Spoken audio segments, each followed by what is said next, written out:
اگر ویسے جائزہ لیا جائے سرسری سا تو تقریباً تمام عبادات جو ہیں ان دنوں میں جمع ہو جاتی ہیں. روزہ بھی جمع ہو گیا، تکبیرات بھی آ گئی، یعنی اللہ کا ذکر، تحلیل، تحمید، اور پھر اس کے ساتھ ساتھ قربانی بھی اس میں آ گئی. پھر اجتماعی عبادت جو ہے وہ بھی حج کی صورت میں ہمیں ان دنوں میں ملتی ہے. تو یہ بڑے خوبصورت دن ہیں، ان میں زیادہ سے زیادہ نیک اعمال کرنے کی کوشش کیجیے. ویسے بھی یہ حرمت والا مہینہ ہے اور آپ کو پتہ ہے کہ لڑائی جھگڑا ان سے پرہیز کرنا ہے، بد اخلاقی سے پرہیز کرنا ہے، اپنے آپ کو ذہنی طور پر تیار کرنا ہے، اور بڑے خوبصورت انداز سے یہ 10 دن جو ہیں وہ ہمیں گزارنے ہیں. آپ بالخصوص اس وقت میرا مخاطب میری بہنیں ہیں، تو زیادہ تر جو ہے وہ گھریلو خواتین ہیں، تو آپ لوگوں نے اپنے گھر کے ماحول کو خوبصورت بنانا ہے، پیارا بنانا ہے. ان 10 دنوں کی اہمیت کا احساس آپ کے عمل سے پتہ چلے گا. سب نے اپنے اپنے گھروں میں بہترین اخلاق کا مظاہرہ کرنا ہے، اور گھر والوں کو بھی تکبیرات کی طرف جو ہے وہ آپ نے راغب کرنا ہے کہ وہ بھی تکبیرات ادا کریں. جن جن لوگوں کو اللہ تعالیٰ نے توفیق دی ہے اور حج کی سعادت وہ حاصل کر رہے ہیں، ان کے لیے بہت بڑی رحمت ہے. پھر قربانی جو ہے، قربانی کا اہتمام کریں. یاد رکھیں کہ ایک گھر سے ایک قربانی جو ہے وہ کفایت کر جاتی ہے، خاندان سے ایک چولہے سے ایک قربانی جو ہے وہ کفایت کر جاتی ہے. لیکن اگر کسی کے پاس پیسے ہیں تو وہ ضرور قربانی کی سعادت بھی حاصل کریں اور سنت ابراہیمی پر عمل کریں. ٹھیک ہے، ایک تو بات یہ ہوتی ہے نا کہ گھروں میں وسائل نہیں ہوتے ہیں، مشکلات ہوتی ہیں، اور ایک ہی مشکل قربانی کر پاتے ہیں یا کسی قربانی کے جانور میں حصہ ڈال پاتے ہیں.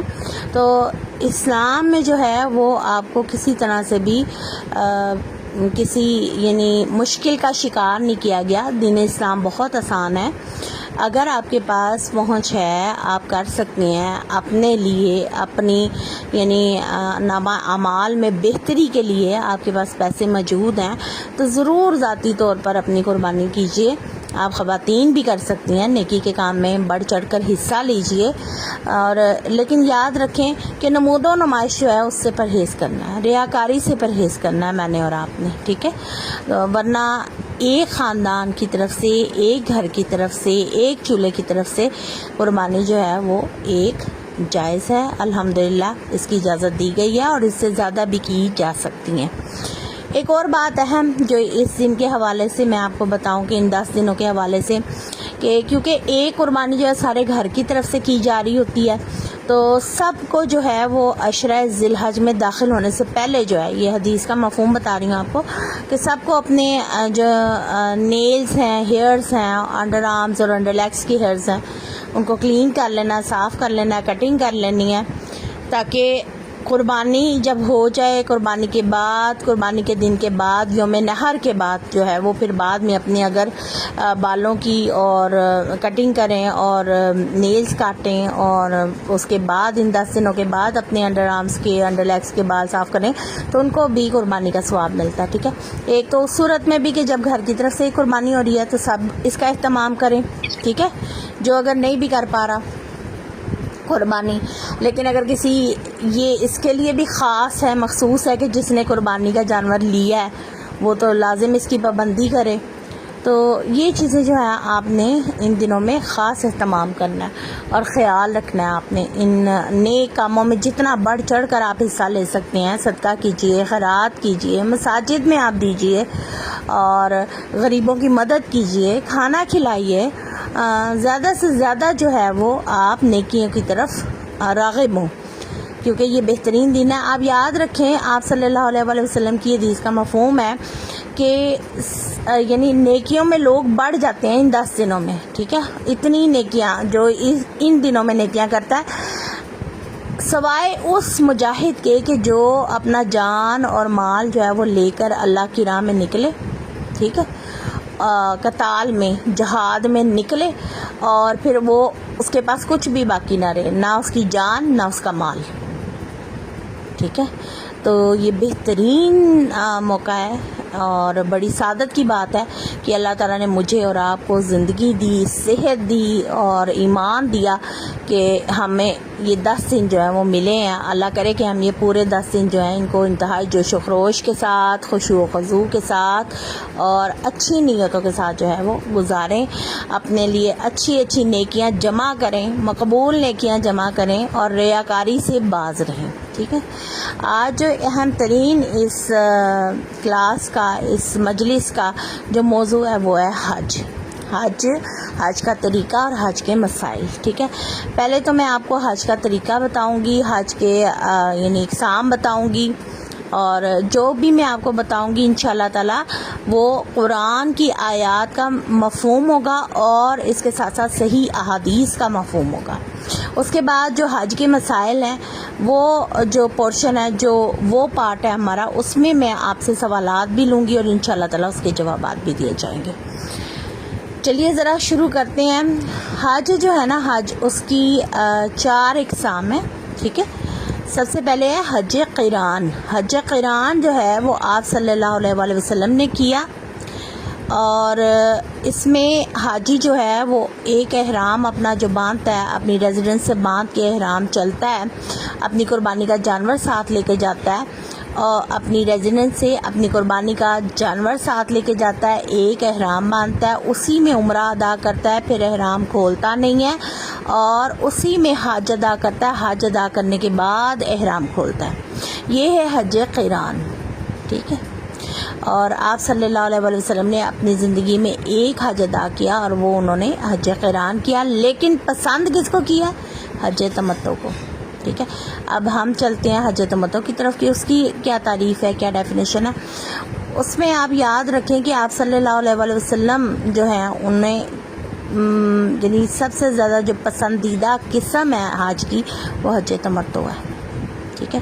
پسند فرمایا انہوں نے حج تمتع کو۔ اس میں یہ ہے کہ جو بھی حاجی ہے وہ اپنے یعنی گھر سے نکلتا ہے، میقات پر احرام باندھتا ہے، عمرے کی نیت کرتا ہے، اور اس میں قربانی کا جانور ساتھ لے جانے کی شرط موجود نہیں ہے۔ آپ اپنا احرام باندھیں، احرام باندھنے کے بعد میقات سے آپ مکہ کی حدود میں داخل ہوں، مسجد الحرام میں اپنا عمرہ ادا کیجئے، عمرہ ادا کرنے کے بعد آپ اپنا احرام کھول دیجئے اور احرام کی پابندیوں سے آپ آزاد ہیں۔ اس کے بعد جو ہے وہ آپ احرام باندھیں گی حج کے لیے علیحدہ سے، اور وہ آپ اپنی ریزیڈنس جو آپ کی مکہ میں ہے، چاہے وہ آپ کا ہوٹل ہے یا بلڈنگ ہے یا آپ کسی کے گھر میں ٹھہرے ہوئے ہیں، تو اپنا احرام وہاں سے حج کا باندھیں گے اور آپ مینا میں چلے جائیں گے۔ تو یہ آپ کی جو ہے حج تمتع ہے۔ حج تمتع کے بعد جو اگلی باری آ رہی ہے ہمارے پاس وہ آ رہی ہے حج افراد کی۔ حج افراد جو ہے وہ آپ کو وہاں کے جو مقامی لوگ ہیں ان کے لیے ملے گا کہ حج افراد جو ہیں وہ وہاں پر حدود حرم میں رہنے والے جو لوگ ہیں ان کے لیے حج افراد ہے، اور وہ لوگ جو ہیں ان پر قربانی جو ہے وہ واجب نہیں ہے، ٹھیک ہے۔ حج تمتع والے بھی قربانی کریں گے، لیکن قربانی اگر نہیں ان کے پاس موجود ہوگی، یہ آگے انشاءاللہ تعالی قرآن کی روشنی میں وہ مسائل جو ہیں وہ ہم ڈسکس کریں گے۔ حج قران میں بھی قربانی ہو گئی، حج تمتع میں بھی قربانی ہو گئی، اور حج افراد میں جو ہے وہ قربانی نہیں ہے۔ ہاں، عید الاضحیٰ کی وہ جو قربانی ہے وہ کر سکتے ہیں، ٹھیک ہو گیا۔ اس کے بعد ایک حج کی قسم ہے حج بدل۔ حج بدل جو ہے وہ اپنے جو مرحومین ہیں، ٹھیک ہے، جو فوت ہو چکے ہیں، ان کے بدلے میں حج کیا جا سکتا ہے، یا ایسا کمزور اور لاغر شخص کے جس کے اندر نہ تو صحت ہے، نہ ہمت ہے، اور نہ ہی وہ حج ادا کر سکتا ہے، اور یعنی کوئی چانس نہیں ہے کہ وہ اپنی زندگی میں حرم کا سفر کر سکے گا، اتنا وہ کمزور ہے، اتنا لاغر ہے، اتنا بوڑھا ہے، اتنا بیمار ہے، یا وہ اس دنیا سے رخصت ہو چکا ہے اور اس پر حج فرض تھا، اس نے اپنا فرض حج نہیں ادا کیا، ٹھیک ہے۔ تو یہ حج بدل ہے۔ اس حج بدل کی ایک شرط ہے کہ وہ شخص حج بدل ادا کر سکتا ہے ان لوگوں کی طرف سے جس نے اپنا پہلے فرضی حج جو ہے وہ ادا کر دیا۔ یہ آپ نے ذہن میں رکھنا ہے کہ جن لوگوں کا فرضی حج ہو چکا ہے وہی حج بدل ادا کر سکتے ہیں، کسی اور کی طرف سے حج جو ہے وہ کر سکتے ہیں، اس کا ثواب پھر ان کو پہنچے گا جس کا بھی ارادہ کیا ہے۔ مثلا کسی کے اگر پیرنٹس فوت ہو چکے ہیں اور وہ حج نہیں کر سکے اپنی زندگی میں، اب اولاد ہے، اللہ تعالیٰ نے ان کو صحت بھی دی ہے، صاحب حیثیت بھی ہیں، اپنا فرض حج بھی مکمل کر چکے ہیں، تو وہ اپنے پیرنٹس کے لیے، اپنے ریلیٹیوز کے لیے، اپنی نانی دادی، اس طرح سے ان کے لیے جو ہے یہ پرفارم کر سکتے ہیں حج، ٹھیک ہے۔ اور کمزور اور لاغر کوئی شخص ہے، اس کی طرف سے بھی اگر کوئی آپ سے یعنی ریکویسٹ کرتا ہے کہ میری طرف سے آپ حج بدل کر لیجئے، تو کہ میں نہیں جانے والا، اتنا ضعیف ہو چکا ہوں، تو وہ اس کے لیے بھی آپ حج بدل جو ہے وہ کر سکتے ہیں، ٹھیک ہے۔ یہ تھی حج کی 4 اقسام، ٹھیک ہے، جو ہمیں شریعت میں ملتی ہیں۔ اب ان سے ریلیٹڈ جو بھی کوشچن ہوئے وہ انشاءاللہ تعالیٰ جب کوشچن آنسر سیشن ہم شروع کریں گے اس میں میں آپ سے لے لوں گی، یہ آپ کو یعنی میں نے بتا دیا۔ اب چلتے ہیں حج کے طریقے کی طرف، اور حج کیا ہے۔ اب یاد رکھیں کہ اللہ تعالیٰ نے یعنی بتایا ہے کہ الحج اشہر معلومات، کہ جو حج کے مہینے ہیں نا وہ سب کو معلوم ہے۔ اب حج کے مہینے کون سے ہیں؟ اشہر، جو یہاں پہ اشہر کا لفظ بولا گیا یعنی 1 شوال سے 10 ذی الحج تک کی مدت کا نام اشہر حج ہے، یعنی حج کا احرام اسی مدت کے اندر باندھا جا سکتا ہے، ٹھیک ہے۔ اگر کوئی اس سے پہلے باندھے تو وہ ناجائز ہوگا یا مکروہ ہوگا، البتہ عمرہ کا احرام باندھا جا سکتا ہے، ٹھیک ہے۔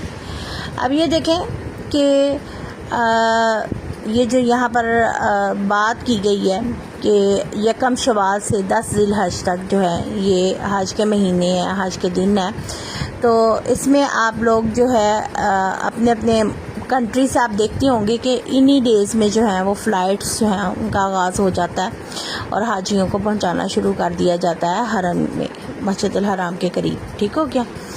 اب اس میں آپ ایک بات یاد رکھیں کہ احرام باندھنے کے مسائل، جو احرام ہے وہ کہاں سے باندھیں گے؟ یہ میقات اللہ کے نبی صلی اللہ علیہ وسلم نے جو ہے وہ مقرر کر دیے ہیں، ٹھیک ہے۔ سیدنا عبداللہ بن عمر کہتے ہیں کہ ایک شخص مسجد میں کھڑا ہو کر پوچھنے لگا، یا رسول اللہ صلی اللہ علیہ وسلم احرام کہاں سے باندھیں؟ تو آپ صلی اللہ علیہ وسلم نے فرمایا مدینے والے ذوالحلیفہ سے باندھیں گے۔ یہ میقات کے نام میں آپ کو حدیث کے حوالے سے بتا رہی ہوں، صحیح حدیث ہے بخاری کی، اس کے حوالے سے بتا رہی ہوں کہ ذوالحلیفہ سے جو ہے وہ مدینے والے جو ہیں وہ احرام باندھیں گے۔ شام والے جو ہیں وہ جحفہ سے، اور نجد والے قرن منازل سے، اور یمن والے جو ہیں وہ یلملم سے، ٹھیک ہے۔ ہماری جو اگر کوئی سب کانٹیننٹ سے جاتا ہے تو ان کو جو میقات ملتا ہے وہ ملتا ہے یلملم، یمن والے، وہ آپ کے جہاز میں اناؤنسمنٹ کر دی جاتی ہے، ٹھیک ہے۔ بڑا یہ جو طریقہ میں آپ کو بتا رہی ہوں یہ حج تمتع کا بتاؤں گی انشاءاللہ تعالی، کیونکہ میجورٹی جو ہے 99.99% جو لوگ ہیں وہ حج تمتع ہی کرتے ہیں، ٹھیک ہے۔ تو سب سے پہلا یہ ہے کہ آپ لوگ اگر اپنے گھر سے نکلے ہیں نہا دھو کے صاف ستھرے، اپنے تمام آپ جسم کے بال وغیرہ صاف کریں اور جو غیر ضروری بال ہیں، اور آپ یاد رکھیں کہ احرام باندھنے سے پہلے جو ہے وہ آپ اپنے جسم کو خوشبو لگا سکتے ہیں، ٹھیک ہے۔ احرام پہننے سے پہلے اپنے جسم کو خوشبو لگائی جا سکتی ہے، یہ ایک اہم مسئلہ ہے، ٹھیک ہو گیا۔ جیسے دیکھیں کہ کپڑے پہ آپ نے خوشبو نہیں لگانی، جسم پہ لگا سکتے ہیں۔ یہ ہمیں حوالہ ملتا ہے بخاری کی ایک حدیث سے کہ سیدنا عبداللہ بن عمر کہتے ہیں کہ ایک شخص نے آپ صلی اللہ علیہ وسلم سے پوچھا محرم کیا پہنے؟ فرمایا وہ نہ قمیض پہنے، نہ امامہ پہنے، نہ ٹوپی، اور نہ وہ کپڑا جس میں ورس یا زعفران لگا ہو، اور اگر چپل نہ ملے، چپل پریفر کیا گیا چپل کو، اگر چپل نہ ملے تو موزے ٹخنوں سے نیچے تک کاٹ کر پہن لے، ٹھیک ہو گیا۔ یہ بخاری کی حدیث ہے۔ اب آپ کو پتہ ہے کہ جو مرد ہے نا ان کا احرام یہ ہے کہ وہ 2 چادریں ان سلی جو بغیر سلائی کے ہیں کسی بھی، وہ 2 چادریں ان کا احرام ہے۔ ہاں اس میں کئی لوگ بات کرتے ہیں بیلٹ تو سلی ہوتی ہے، بیلٹ آپ پہن سکتے ہیں، ٹھیک ہو گیا۔ بیلٹ جو ہے وہ آپ پہن سکتے ہیں احرام کے ساتھ، وہ لباس کا حصہ نہیں ہے آپ کا۔ مرد جو ہیں وہ آنسلی 2 چادریں جو ہیں وہ پہنیں گے، اور ان کا جو سطر ہوگا وہ گھٹنوں سے لے کے ناف تک ہے، یہ مردوں کا ہے سطر، ٹھیک ہے۔ اور جو خواتین ہیں ان کا جو سطر عام حالات میں نماز والا سطر ہے وہ پہنیں گے، اور ہاں چہرے پہ آپ کے کپڑا نہیں لگنا چاہیے، کہ یہ ہماری بہنیں جو ہیں وہ شرعی پردہ کرتی ہیں، اور پھر حرم کی حدود میں بھی اور مسجد نبوی میں مسجد الحرام میں بھی جو ہے وہ اس کے لیے پی کیپ استعمال کر سکتی ہیں، ٹھیک ہے، تاکہ کپڑا جو ہے وہ آپ کے چہرے پہ نہ لگے بلکہ آگے آپ پردہ لٹکا لیں، کیونکہ حضرت عائشہ صدیقہ رضی اللہ تعالیٰ عنہ کا فرمان ہے کہ جب ہم طواف کعبہ کرتے تھے تو کیونکہ وہ تمام اس میں مرد اور عورتیں مطاف میں اکٹھے ہوتے ہیں، تو وہ جب بھی مرد آتے تھے تو وہ اپنی چادر جو تھی اس کو لٹکا لیتی تھی تھوڑا سا چہرے اپنی اوڑھنی کو۔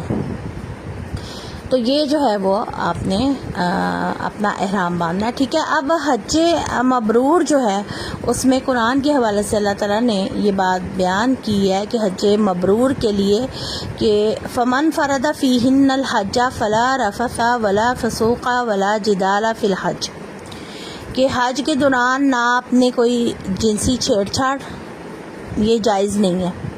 میاں بیوی کے تعلقات جو ہیں وہ احرام پہننے کے بعد حرام ہو جاتے ہیں، آپس میں وہ کوئی بھی بات جو ہے، جو رفث یہاں پر لفظ استعمال کیا گیا نا، اس سے مطلب کہ ایسا کلام، ایسی حرکت جو شہوت کو اکساتا ہو، ٹھیک ہے، اس میں جماع بھی شامل ہے، اور فسوق و جدال یعنی لڑائی جھگڑے والی باتیں، ٹھیک ہے، اور ایسے کئی ناگوار کام، نافرمانی کے کام جو کہ یعنی جن کا گناہ ہے وہ آپ نہیں کر سکتے، مثلا گالی گلوچ ہے، لڑائی جھگڑا ہے، ایک دوسرے کو دھکا دینا ہے، یہ سب کام جو ہیں یہ سب نہیں کر سکتے آپ، ان کا گناہ بھی ہے، اور جب آپ احرام کی حالت میں ہیں تو اور زیادہ سخت گناہ ہو جاتا ہے، یعنی بہترین اخلاق کا مظاہرہ بھی آپ کو کرنا، ٹھیک ہے۔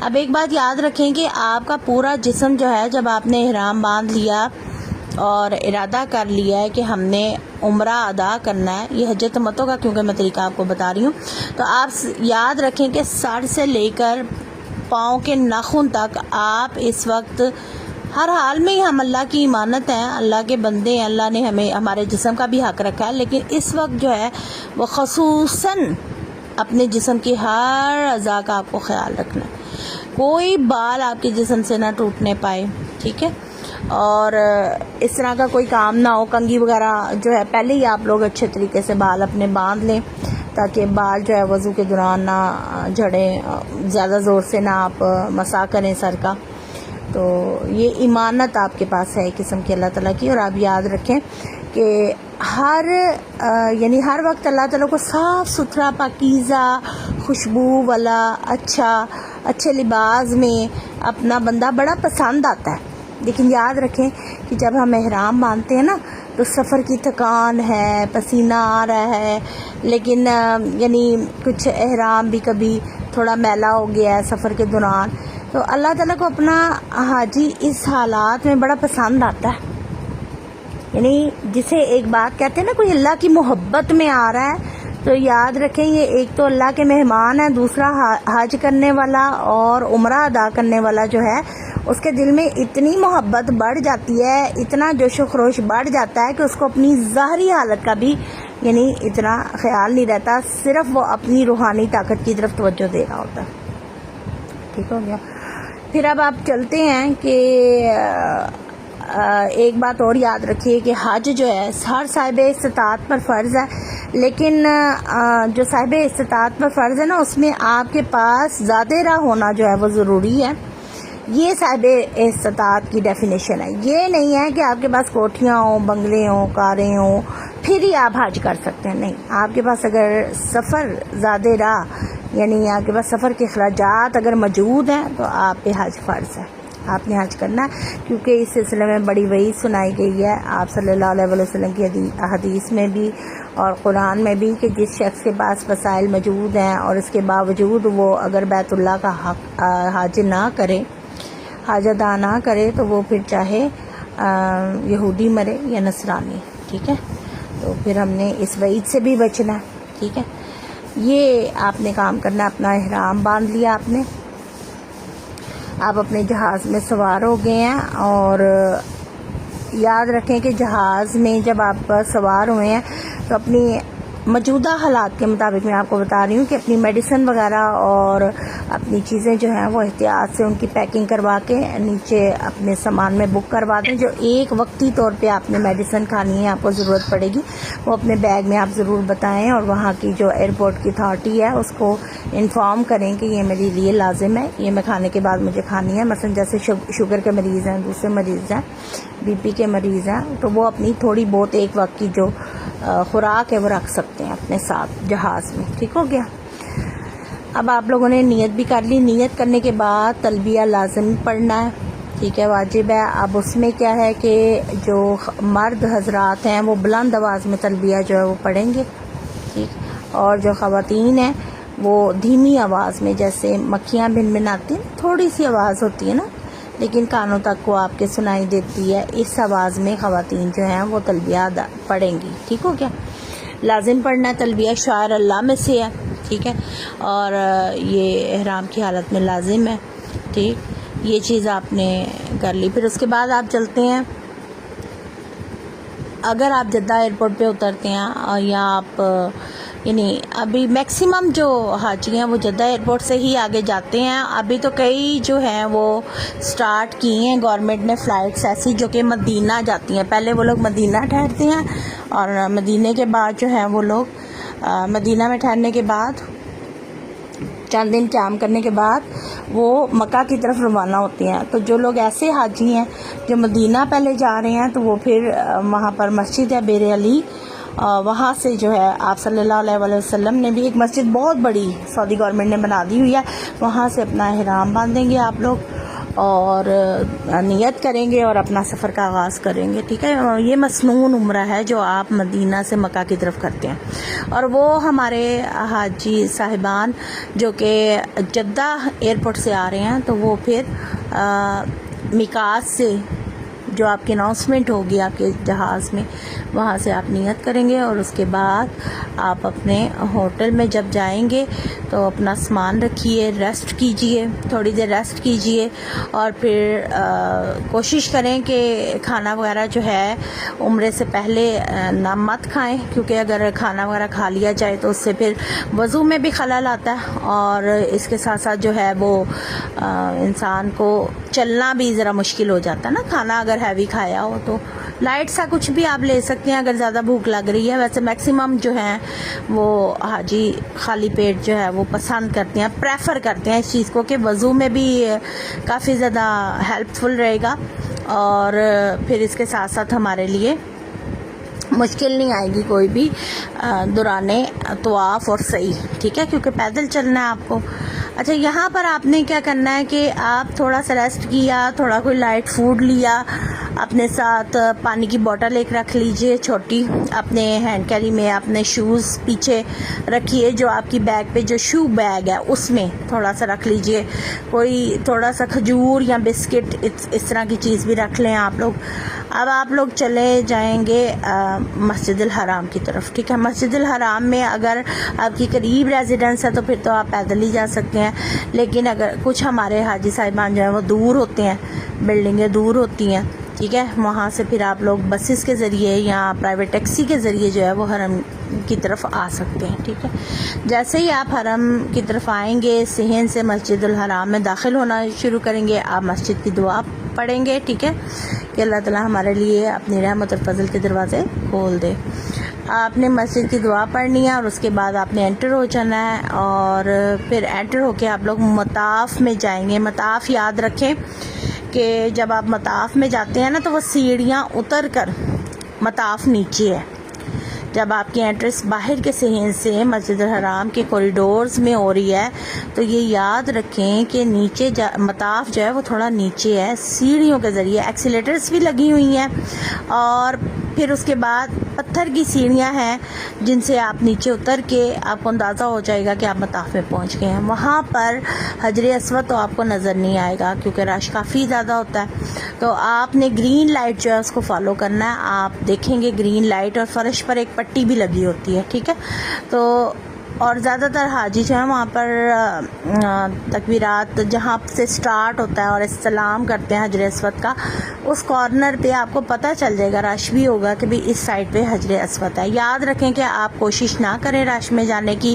اور ویسے بھی جو خانہ کعبہ کا غلاف ہے اور جو حجر اسود ہے اس پر خوشبو لگائی جاتی ہے, تو احرام کی حالت میں اعراض کریں.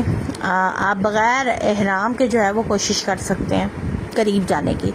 تو اس میں بھی آج کل جتنا رش ہے اور آپ کو اپنے ساری باڈی کی حفاظت بھی کرنی ہے, حج کے لیے بھی سیف رکھنا ہے, اپنی صحت کو بھی اپنے جسم کو بھی آپ نے سیف رکھنا ہے. تو آپ کیا کریں گے, آپ حجر اسود کا استلام کریں گے. تو وہ استلام کرنے کے بعد آپ پھر اپنے طواف کعبہ کا جو ہے وہ آغاز کریں گے. اس میں جو ہے وہ تکبیر پڑھی جاتی ہے, بسم اللہ اللہ اکبر اللہ اکبر اللہ اکبر لا الہ الا اللہ واللہ اکبر وللہ الحمد پڑھ کے اپنے ہاتھوں کو جو ہے وہ اشارہ جو ہے وہ آپ کریں گے حجر اسود کی طرف, اور اس کے بعد اس کو بوسہ دے لیں گے اپنے ہاتھوں کو. ٹھیک ہو گیا. یہ دور سے بوسہ دینے کا جو ہے طریقہ مسنون طریقہ ہے. آپ یہ اس کا اہتمام کریں. پھر اس کے بعد جو ہے آپ اپنا چکر کا سٹارٹ کریں گے حجر اسود کے کونے سے, جو ملتزم والی سائڈ ہے, یعنی خانہ کعبہ کا دروازہ جس طرف آتا ہے اس طرف سے آپ گھومنا شروع کریں گے. ٹھیک ہو کیا. پھر آپ ایک چکر جو لگا رہے ہیں اس دوران, کچھ علماء کی رائے ہے کہ آپ تیسرا کلمہ پڑھیں, کچھ علماء کی اجازت ہے آپ جون سی مرضی دعائیں مانگیں اور اپنے یعنی دل سے مسنون دعائیں مانگیں, قرآنی دعائیں مانگیں, اور کچھ علماء جو ہیں وہ کہتے ہیں کہ تیسرا کلمہ پڑھیں. یہ آپ ان چکروں میں پڑھیں. اور جیسے ہی آپ رکن یمانی کی طرف, یعنی خانہ کعبہ کا ایک دیوار کا جو کونا جو ہے رکن یمانی, جس وہ ذرا تھوڑا سا نا انہوں نے وہاں سے کور بھی خانہ کعبہ کا اٹھایا ہوتا ہے, وہ ننگا ہوتا ہے رکن یمانی والا کونا, وہاں سے لے کر یہ نشانی ہے, اس کونے سے لے کے حجر اسود تک کی جو دیوار ہے نا, دیوار ہے وہاں پر آپ صلی اللہ علیہ وسلم کی حدیث ہے کہ 20,000 جو فرشتے ہیں ہر لمحے اترتے ہیں اور جو زائرین ہیں ان کی دعا پر آمین کہتے ہیں. تو یہاں پر جو مسنون دعا ہے وہ ایک قرآنی دعا ہے جو آپ صلی اللہ علیہ وسلم کو بہت پسند تھی. ربنا آتنا فی الدنیا حسنۃ وفی الآخرۃ حسنۃ وقنا عذاب النار. یہ وہاں سے وہاں تک آپ پڑھیں. ٹھیک ہے. یاد رکھیں کہ جتنا آپ دل سے دعائیں مانگیں گے نا, بہترین اخلاص کے ساتھ وہی دعائیں مانگی جائیں گی. وہاں پر کئی بار دیکھا ہے ہمارے بہن بھائی جو ہیں وہ کبھی ایپ کوئی کھول رہے ہوتے ہیں, کبھی وہ کوئی کاپی جو ہے اس کو دیکھ رہے ہوتے ہیں. یہ کام نہ کریں. کوشش کریں کہ چھوٹی چھوٹی دعائیں ہوتی ہیں ان کو یاد کر لیں اور آسانی سے یاد بھی ہو جاتی ہیں. اور دل سے جو دعا آپ مانگیں گے نا, اللہ کو وہی دعا جو ہے وہ خشوع خضوع کے ساتھ مانگے گی, بہت پسند ہے. اچھا, یہاں پر ایک مسئلہ یہ آ جاتا ہے کہ اگر آپ کا طواف کے دوران جو پہلا چکر ہے, دوسرا چکر ہے, وضو ٹوٹ گیا, تو یاد رکھیں آپ کو وضو کرنا اور اپنا دوبارہ سے جو ہے وہ کاؤنٹنگ شروع کرنی ہے. ٹھیک ہے. لیکن اگر 3 آپ چکر لگا چکے ہیں خانہ کعبہ کے اور پھر اس کے بعد آپ کا وضو جو ہے وہ ٹوٹا ہے, اس کو پھر آپ وضو کر کے پھر آپ 4تھ جو ہے اسے سٹارٹ کریں گے. ٹھیک ہے. لیکن اگر 3 چکروں کے درمیان 3 چکروں سے پہلے آپ کا وضو ٹوٹ گیا تو پھر, کیونکہ یہ نماز کی حالت ہوتی ہے, اس کو وضو ہی میں ادا کرنا ہے آپ کو. جیسے آپ نماز ادا کرتے ہیں نا بغیر وضو کے, پوری دنیا میں 2 عبادات ہیں جو بغیر وضو کے یعنی قابل قبول نہیں ہیں. ایک ہماری جو نماز جو ہم اللہ تعالیٰ کے حضور پڑھتے ہیں, اور دوسری عبادت جو ہے وہ ہے خانہ کعبہ کا طواف. تو اس میں وضو ضروری ہے, اس میں اہتمام کرنا ہے آپ کو اور مجھے. ٹھیک ہے. پھر آپ یہ دیکھیے گا کہ رش کافی زیادہ ہوتا ہے, تو جب آپ کے 7 چکر طواف کے مکمل ہو گئے ہیں تو آپ نے تھوڑا سا صحن میں ہٹ جائیں, طواف کرنے والوں کے راستے سے ہٹ کر ایک سائڈ پر ہو کر. علماء اجازت دیتے ہیں کہ مقام ابراہیم کے پاس تو آپ نوافل نہیں ادا کر سکتے, کیونکہ اس میں آپ کی جان کو بھی خطرہ ہے اور جو طواف کر رہے ہیں ان کے لیے بھی مشکل ہے. تو آپ صحن میں جہاں آپ کو جگہ ملے آسانی سے 2 نفل ادا کیجئے. اس کے بعد زمزم ڈھیر سارا پیجیے. آپ صلی اللہ علیہ وسلم کی حدیث کے مطابق جو مومن ہے نا وہ سیر ہو کے زمزم پیتا ہے، اور جو منافق ہے نا اس سے زمزم زیادہ نہیں پیا جاتا. ٹھیک ہے. اب آپ نا صحیح کی طرف آ جائیں. صحیح میں جو ہے وہ آپ شوز اپنے استعمال کر سکتے ہیں، کوئی بھی شوز پہن سکتے ہیں صحیح کی حالت میں. اگر آپ کو ضرورت محسوس ہو رہی ہے تو آپ صحیح اپنی جو ہے اس کا آغاز صفا کے پہاڑ سے کریں گے. ٹھیک ہو گیا. اور اس میں کوئی خاص مخصوص دعائیں نہیں ملتی. زیادہ تر جو علماء کہتے ہیں وہ کہتے ہیں کہ لا الہ الا اللہ وحدہ لا شریک لہ لہ الملک و لہ الحمد یحیی و یمیت وہو علی کل شیء قدیر، یہ آپ پڑھیے. اور اس کے علاوہ جو ہے کہ ان الصفا والمروہ من شعائر اللہ، تو یہ پڑھ سکتے ہیں. اور جو دعائیں آپ مانگنا چاہیں ضرور مانگیے. یاد رکھیں کہ حضرت ہاجرہ جو تھیں علیہ السلام، وہ اپنے بیٹے کے لیے تڑپ رہی تھیں، پریشان تھیں، اور ان کے لیے یعنی دعائیں مانگ رہی تھی پانی کی. ان کے لیے یعنی ایک ماں کی تڑپ تھی جس کے لیے صحیح جو ہے اس کو حصہ بنا دیا گیا عمرے کا بھی اور حج کا بھی. تو آپ نے وہاں پر کوشش کریں، بعض علماء کی رائے ہے کہ آپ اپنی اولاد کے لیے ڈھیر ساری دعائیں مانگیں، جتنی آپ مانگ سکتے ہیں دعائیں مانگیں، خشوع و خضوع کے ساتھ دعائیں مانگیں اپنے رب سے. اب اس کے بعد آپ نے کیا کرنا ہے کہ آپ کا سفر جو صحیح جو ہے وہ سٹارٹ ہو رہی ہے آپ کی صفا سے، اور مروہ تک آپ کا یعنی لائن دو بنی ہوں گی. آپ دیکھیے گا دو کوریڈور بنے ہوں گے کھلے کھلے، دو برآمدے. ٹھیک ہے. اس میں جو گرین لائٹس ہیں نا اس میں خواتین جو ہیں وہ آرام سے ہی چلیں گی. مردوں کو حکم ہے کہ وہ ذرا تیز رفتاری سے ان گرین لائٹس میں چلیں. آپ کا ایک چکر جو ہے صفا کا سے لے کے مروہ تک ایک چکر ہوگا کمپلیٹ، پھر مروہ سے صفا جو ہے وہ دوسرا چکر. ٹھیک ہے. اس طرح آپ کے 7 چکروں کا اختتام جو ہے نا وہ ہوگا مروہ کے پہاڑ پر. ٹھیک ہے. اب یہاں پر سعودی گورنمنٹ نے سہولت دی ہوئی ہے مروہ کی طرف کہ بعض لوگ جنہوں نے حلق نہیں کروانا، قصر کروانا ہے، تو وہ کٹنگ جو ہے وہ مردوں کی کٹنگ ہو رہی ہوتی ہے وہاں پر. سروسز ہیں، فری کٹنگ ہے وہاں سے. جو مرد ہیں وہ کٹنگ کروا سکتے ہیں، خواتین جو ہیں بال کاٹیں گی اپنے، اور پھر اس کے بعد جو ہے آپ اپنا ریزیڈنس پہ واپس آئیں گے، غسل کریں گے، اپنا احرام اتار دیں گے. اب آپ احرام کی پابندیوں سے آزاد ہیں، اپنی بلڈنگ میں ٹھہریں گے یا اپنے ہوٹل میں. اب آپ کھانا کھائیں یا کوئی بھی کام جو آپ کرنا چاہتے ہیں وہ کیجیے. اور طواف آپ کر سکتے ہیں بغیر احرام کے بھی. آپ اگر طواف کرنا چاہیں خانہ کعبہ کا تو آپ کر سکتے ہیں بغیر احرام کے. یہ عمرہ آپ کا مکمل ہو گیا. ٹھیک. عمرہ مکمل ہو گیا. اور اس کے بعد آپ کے شروع ہوتے ہیں حج کے دن. حج جو ہے نا وہ 5 دن کا حج ہے پیاری بہنوں. ٹھیک ہے.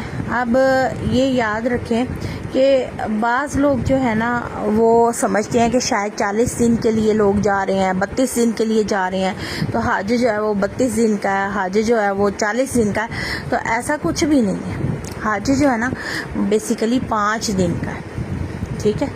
جو 5 دن ہیں وہ کون سے دن ہیں وہ بھی ذرا ہم ان کا بھی جائزہ لے لیتے ہیں کہ اس میں یعنی سب سے پہلے جو آپ جائیں گے منی میں، وہ آپ کو لے کے جائیں گے 8 ذی الحج سے. ٹھیک ہے. 8 ذی الحج سے وہ آپ کو منی لے جائیں گے. اور اس میں آپ نے منی کے میدان میں خیموں میں جب جانا ہے تو اپنا مختصر سامان اپنے ساتھ رکھنا ہے. ٹھیک ہے. بہت مختصر رکھیں کیونکہ آپ کا قیام بھی مختصر ہے. منی میں آپ اپنی بلڈنگز میں اپنا سارا سامان چھوڑ کے جائیں گے، مختصر سا سامان رکھیں گے. ایک آدھا ڈریس رکھ لیں کیونکہ گرمی ہے، ضرورت پڑ سکتی ہے. نہائیں گے آپ، ایک آدھا ڈریس پہنیں گے.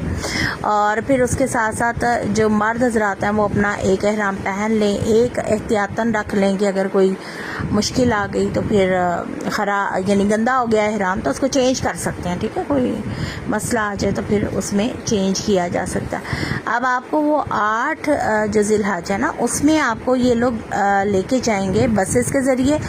اور جو لوگ ٹرین کے ذریعے جن کا ٹکٹ ہے، کیونکہ اب وہاں پہ ٹرین بھی چلتی ہے، تو وہ ٹرین کے ذریعے کچھ حاجیوں کو منی میں منتقل کر دیں گے. اپنا خیمہ نمبر، اپنا جو سارا وہ آپ کے خیمے کے باہر لکھی ہوگی ڈیٹیل، اس کی اپنے موبائل میں ایک فوٹو ضرور لے لیجیے گا. ٹھیک ہے. اور یاد بھی رکھیے گا.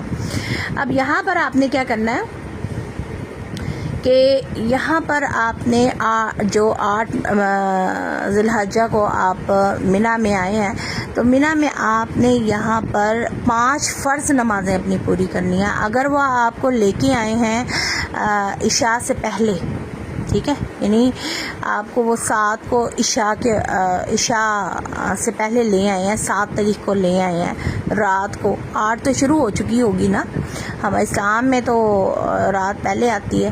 تو آپ نے کیا کرنا ہے کہ وہاں پر اپنی عشاء ادا کریں گے، آپ فجر ادا کریں گے، ظہر ادا کریں گے اور عصر ادا کریں گے، مغرب ادا کریں گے. ٹھیک ہو گیا، آپ کی 5 ہوگی نمازیں. یا ہو سکتا ہے آپ کو فجر کے بعد لائیں. بہرحال وہاں 5 نمازیں آپ نے اپنی فرض کی جو ہیں مسجد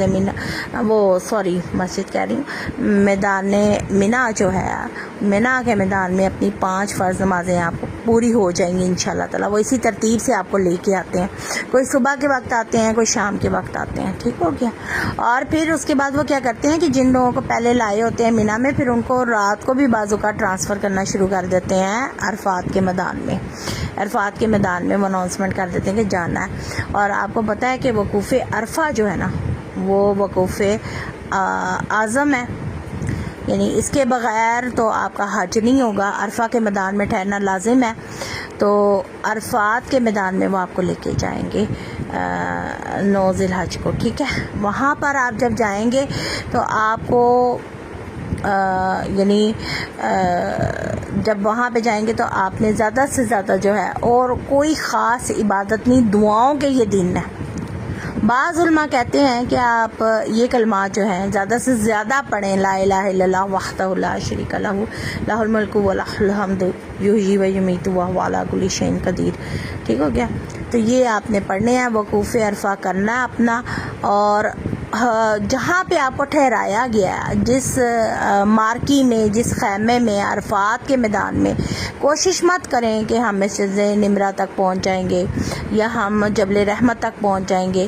احتیاط کریں، کوشش کریں. ہاں ینگ لوگ ہیں کئی تو وہ تو کوشش کر کے پہنچ بھی جاتے ہیں، لیکن اس کے لیے بڑی اسٹرگل کرنی پڑتی ہے. میرا مشورہ یہ ہے کہ آپ جس مارکی میں آپ کو ٹھہرایا گیا ہے اسی میں رہیں، کیونکہ بعض اوقات جو لوگ ہیں وہ عرفات کی حدود سے باہر نکل جاتے ہیں، تو اس سے پھر ان کا حج نہیں ہوتا. دیکھیں اتنی محنت کی ہے، اتنا یعنی انسان نے تقوی کوشش کی، اختیار کیا، اپنی کئی بری عادتیں چھوڑیں، اپنے آپ کو حج کے لیے تیار کیا، اللہ کی رضا کے لیے وہ اپنے گھر سے بھی نکلا، سفر بھی کیا. لیکن کیا ہے کہ صرف ایک چھوٹی سی غلطی کہ ہے وہ حدود عرفات سے باہر چلا گیا تو اس کا حج ہی نہیں ہوا. تو حدود عرفہ میں رہیں، زیادہ ادھر ادھر گھومنے پھرنے کی ضرورت نہیں. دعا کا دن ہے، دعا کیجئے، اپنے خیمے میں باجماعت نماز ادا کیجئے. 2 نمازیں آپ کو ادا کرنی ہیں، ظہر اور عصر. ٹھیک ہے، یہ ادا کیجئے. اس میں یہ اختلافی مسئلہ ہے. کئی علماء کہتے ہیں قصر کریں، آپ صلی اللہ علیہ وسلم نے قصر کی، اور کئی علماء جو کہتے ہیں مکمل نماز پڑھیں. تو یہ جو آپ صلی اللہ علیہ وسلم نے کیا اور جو علماء کی رائے ہے وہ میں نے آپ کے سامنے رکھ دی. ٹھیک ہے. پھر اس کے بعد کیا کرنا ہے کہ جب یعنی کہ آپ کھلے میدان میں عرفات کے آئیں، عصر کے بعد خوب آپ دعا کریں، بہت دعا کریں، اللہ سے اپنے گناہوں کی معافی مانگیں، اپنے بچوں کے لیے، اپنے والدین کے لیے، اپنے بہن بھائیوں کے لیے، اپنے لیے بہت ڈھیر و ڈھیر، اپنے پیاروں کے لیے، اپنے رشتہ داروں کے لیے، اپنے اساتذہ کے لیے، سب کے لیے بہت دعائیں مانگیں. دعاؤں کا دن ہے، عرفات کا دن ہے. اللہ تعالیٰ کی رحمت جوش مارتی ہے، اللہ تعالیٰ بخش دیتا ہے اپنے بندوں کو اور ان کی دعائیں قبول کرتا ہے. ٹھیک ہے. اور مغرب سے پہلے آپ کو میدان عرفات سے نکل جانا ہے. اچھا، اس میں کئی لوگ جو ہیں وہ بسز استعمال کرتے ہیں کہ بسز کے ذریعے ہم چلے جائیں. یاد رکھیں کہ پیدل جو چلنے والے ہیں ان کے لیے بڑی سہولیات اب میسر ہیں اور بہت ایزی ہے. بے شک اس میں آپ کو 13-14 کلومیٹر چلنا پڑتا ہے، لیکن وہ سفر محسوس نہیں ہوتا. سب جوش و خروش سے چل رہے ہوتے ہیں، مزدلفہ میں جاتے ہیں مغرب اور اپنی عشاء ادا کرتے ہیں. ٹھیک ہے. یہاں پر مشر حرم کے پاس جو ہے وہ آپ اگر جا سکتے ہیں ضرور جائیے, اس کے قریب کھڑے ہو کر دعائیں کیجیے. مسنون ہے, آپ صلی اللہ علیہ وسلم نے بھی دعائیں کی ہیں, اور مغرب اور عشاء پڑھی ہے ملا کر. یاد رکھیں کہ کوئی مخصوص دعا کہیں شریعت سے ہمیں نہیں ملتی ہے مزدلفہ کے لیے کہ آپ نے یہی دعا پڑھنی ہے. جو اپنے رب سے مانگنا چاہتے ہیں مانگیں. اور اگر مشر حرم کے اوپر چڑھنے کی کوئی ضرورت نہیں ہے اپنے آپ کو زخمی کرنے کی, پریشان کرنے کی, آپ اس کے قریب رہ کے بھی دعا مانگ سکتے ہیں. پورا مزدلفہ کا میدان آپ کے لیے ہے. اب وہاں پر اپنی یعنی کہ دعائیں مانگیں, مزدلفہ میں رات گزاریں, رات کو دعائیں مانگیں, ریسٹ کریں تھوڑا سا, اور فجر پڑھنے کے بعد اپنی کنکریاں جمع کرنے کے بعد جو آپ نے رمی کرنی ہے, اپنی کنکریاں جو ہیں وہ آپ نے جو کنکریاں مارنی ہے شیطان کو منی کے میدان میں جا کر, پہلے دن آپ کو بڑے جمرات کو ہی کنکریاں مارنی ہے 7. ٹھیک ہے. تو وہ اپنی اس آپ تعداد کے حساب سے کنکریاں جو ہیں وہ ساری کی ساری جمع کر لیجئے. تو اور بلکہ ایکسٹرا بھی رکھیے, کیونکہ جو کنکری منی کے میدان میں یعنی جمرات کو مارتے ہوئے آپ کے ہاتھ سے گر گئی نا, وہ مردود ہو جاتی ہے, اس کو اٹھانا نہیں ہے آپ نے, رد ہو جاتی ہے وہ کنکری. ٹھیک ہے. ایکسٹرا کنکریاں بھی رکھ لیں.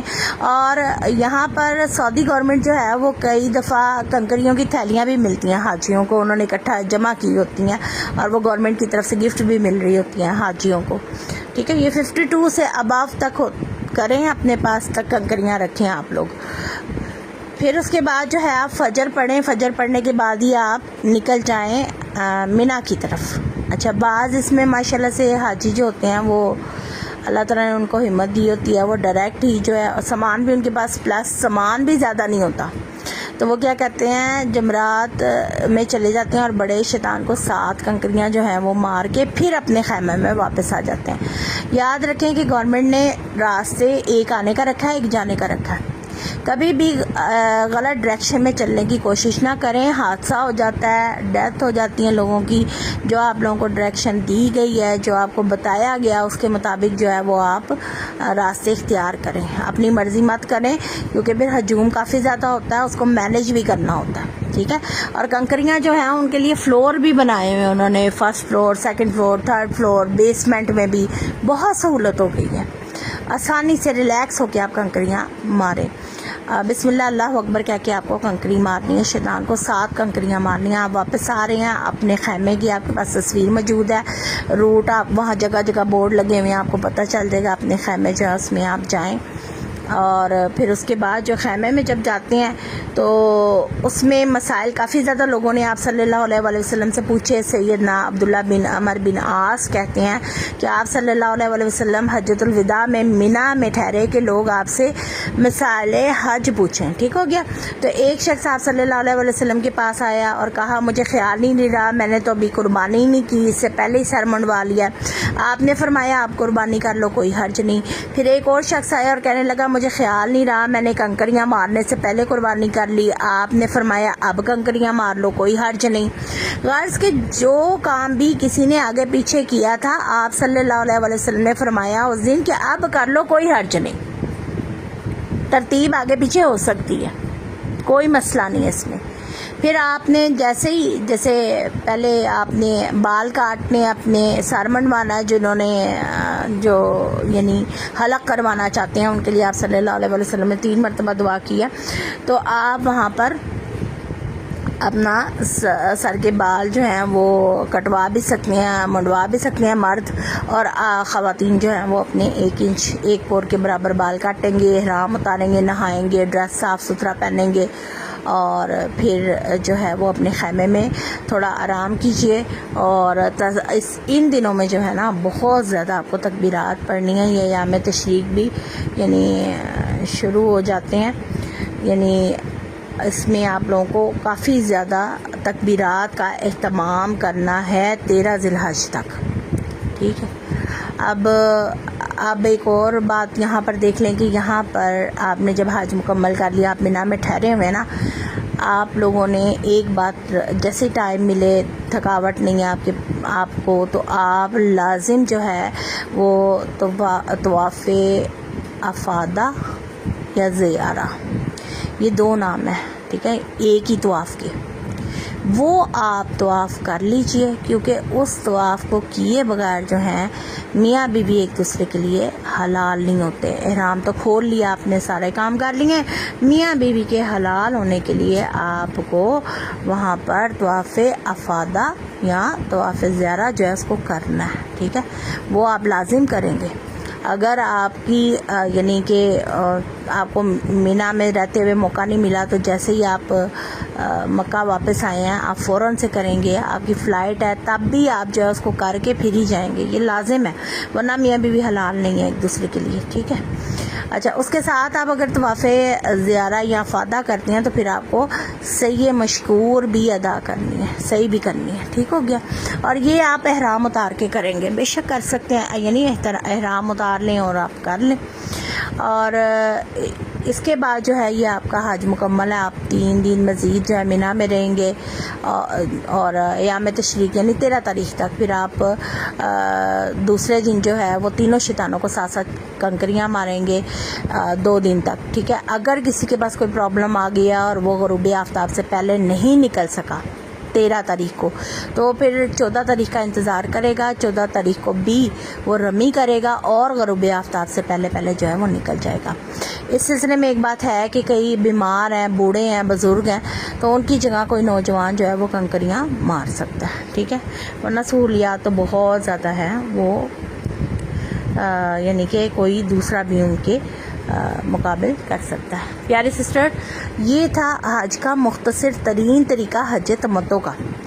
حج میں بزنس وغیرہ کیا جا سکتا ہے، ٹھیک ہے، کوئی اگر کرنا چاہے، کوئی پروڈکٹ لے کے گیا اپنی وہاں سیل کر سکتا ہے، یہ جائز ہے۔ تو پیاری سسٹرز، اگر آپ کا کوشچن نہیں ہے نا تو یہ کلاس جو ہے اس کو وائنڈ اپ کرتے ہیں۔ سبحانک اللہم و بحمدک، اشہد ان لا الہ الا انت، استغفرک استغفرک استغفرک و اتوب الیک۔ السلام علیکم و رحمۃ اللہ وبرکاتہ۔ وعلیکم السلام۔